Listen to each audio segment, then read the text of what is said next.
Today we are going to talk about Karl Marx, the Western political thinker. He was born in 1818 in Germany. Here are the few books written by him that can, of course, be asked in the question paper.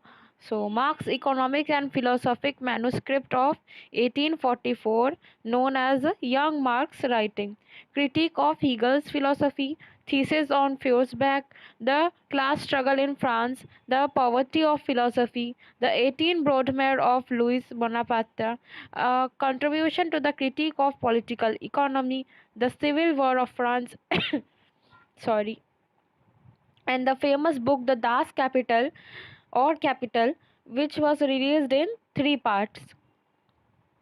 Then there are some joint work of Marx and Engels, the Holy Family, the German ideology, Communist Manifesto, and there are some works of Engels on authority, anti-Dühring, socialism, utopian and scientific, the origin of family, private property and state. You must remember all the books name along with the year published and along with the writer, along with the thinker.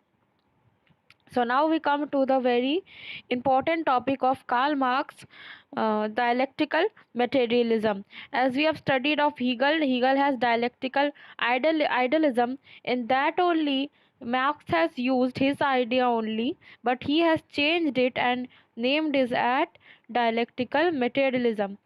Instead of idea, Karl Marx says that material is responsible for any kind of change. Any change in history actually happens because of change in matter. In case of Indian history, Buddhism and Jainism rise because of invention of iron tool. How? Because iron tool made agriculture easy and brought massive wealth for traders class. Despite being rich and wealthy, this came at number 3 under caste system, and due to which this caste faced discrimination from Brahmin class. The most of the followers of Buddhism and Jainism were from this caste because Buddhism and Jainism stood against Brahmanism and its discriminatory practices.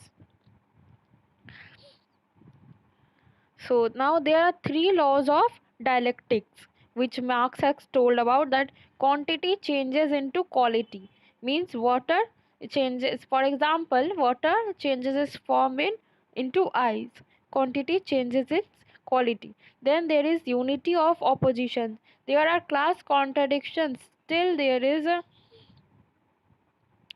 existence of both the classes simultaneously. Negation of negation means seed converted into plant, मतलब जो बीज है उससे उससे ही plant बना है, तो plant में भी बीज का पार्ट है ही, प्लांट से ही पेड़ बनेगा, फिर ट्री बनेगा. So now they are all together, somehow they all are connected. Now, theory of history. To understand present, Marx said that it is very important to understand history first. In order to give law of history, Marx began out finding the first historical act of man. पहला historical act क्या था? According to him, production rather than contemplation was first act of man.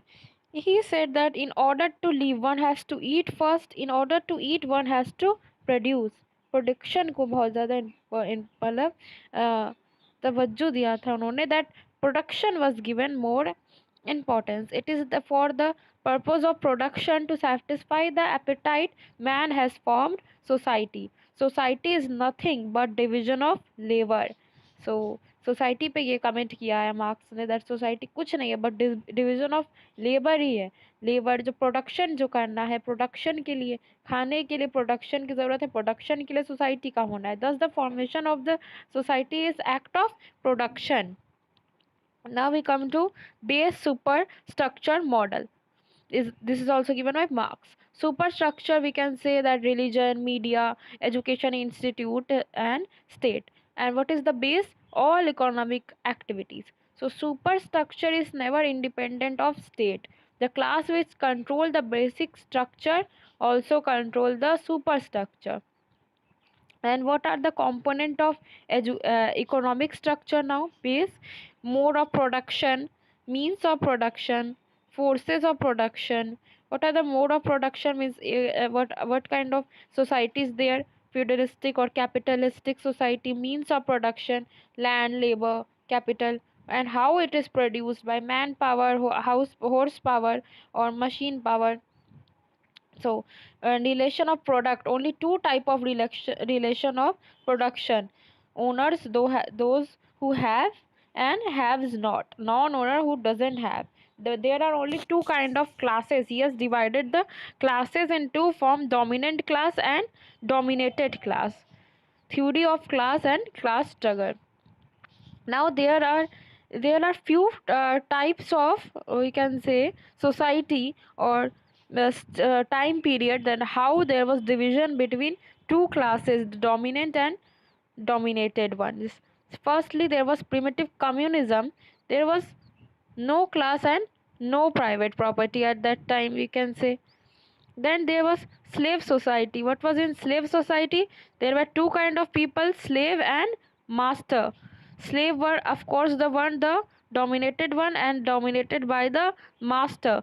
Then there is feudalism, in which there was dominated class, the serf, and dominated by lord. Then comes the capitalism. Again there are worker and capitalist. Then socialism is also there, capitalist and worker. And finally, the one that is supported by Karl Marx, is what? Communism. And what is there in communism? Classless and stateless society.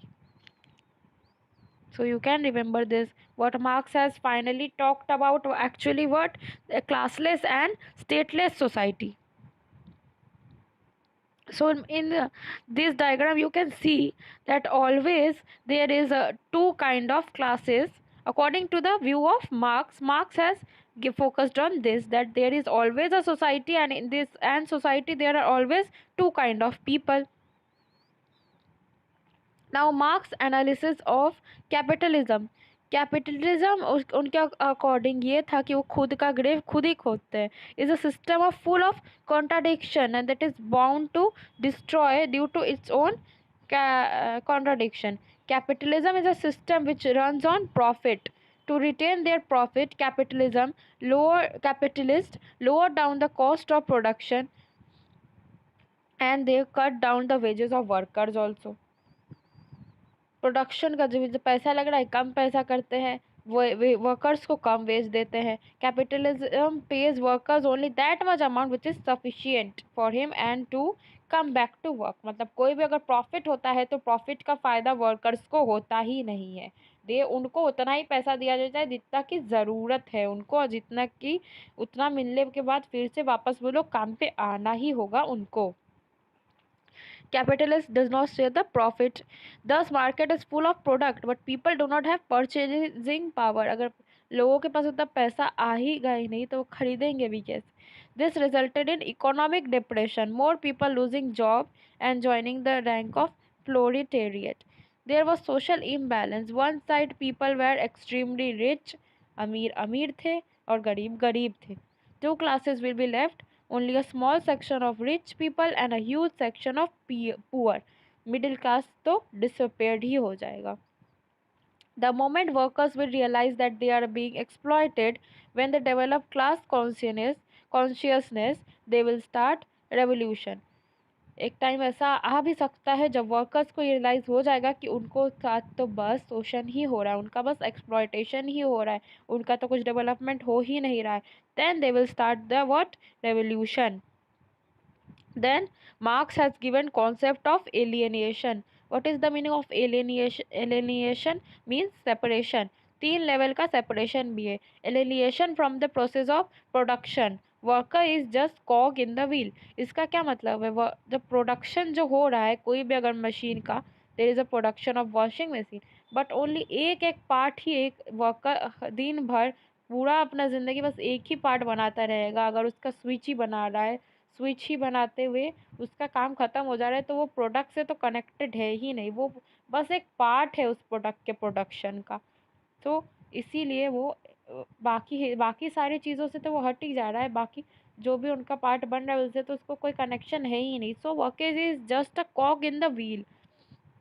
Alienation from the product of his labour. उतना जो मेहनत किया है उसको पता ही नहीं है final product क्या है.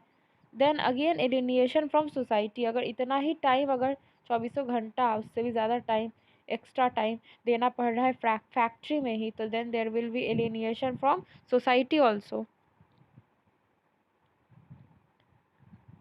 So that's all for today's class, and that is the ending of Western political thinker also. So thank you so much.